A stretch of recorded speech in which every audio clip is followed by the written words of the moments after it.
যদি অন্তর্বর্তীকালীন সরকার তাদের যদি সিম্পেথি না দেখাইলেও যারা 5ই আগস্টের আগে পুলিশ প্রশাসন আপনার যারা যে সেক্টরে ছিল তারা কিন্তু এখনো বহাল।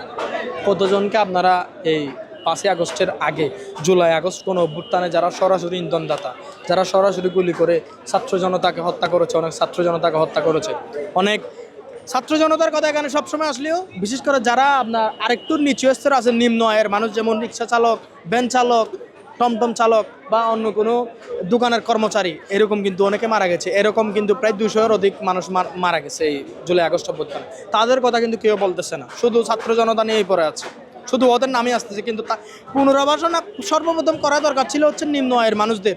ছাত্র জনতা তো মোটামুটি কিছুটা স্টেবল, কিছুটা চলতে পারে, কিন্তু তারা তো এখন চলার মতো অবস্থা নেই। আর ফেসিবাদের যে দূষররা আগেই ছিল তারা এখনো বহাল থাকাতে এই অন্তর্বর্তীকালীন সরকার রান করতে পারতেছে না। তারা চেষ্টা করলেও তারা জবাবদিহিতার আওতাধীন আনতে পারছে না এই এই আপনার আমলাদের। তো এক্ষেত্রে আপনার যদি ইলেকটেড কোনো গভর্নমেন্ট আসে তাইলে তাদের জবাবদিহিতার মধ্যে আসতে হবে, তাদের জবাবদিহিতা করতে হবে, জবাবদিহিতা করতে পারবে, জবাবদিহিতার মধ্যে আসতে হবে। এখন তো আপনার আমরা তো কোনো ধরনের এই অন্তর্বর্তীকালীন সরকার তো কোনো প্রশ্নই করতে পারতেছে না, ওদের কোনো জবাবদিহিতার মধ্যে আনতে পারতেছে না। কোনো ধরনের যে ন্যায্য অধিকার তা হচ্ছে। আপনার যে গ্রামগঞ্জে আপনি তো ঢাকা কেন্দ্রিক তো মোটামুটি কিছুটা স্টেবল দেখা যাচ্ছে, কিন্তু গ্রামগঞ্জে এই আপনার আইন শৃঙ্খলা, এই যে আপনার কর্মকাণ্ড তা তো একদম হয়ে গেছে, একদম ধ্বংস হয়ে গেছে, একদম ধ্বংস করে ফেলেছে এই সরকার, বিগত স্বৈরাচার সরকার।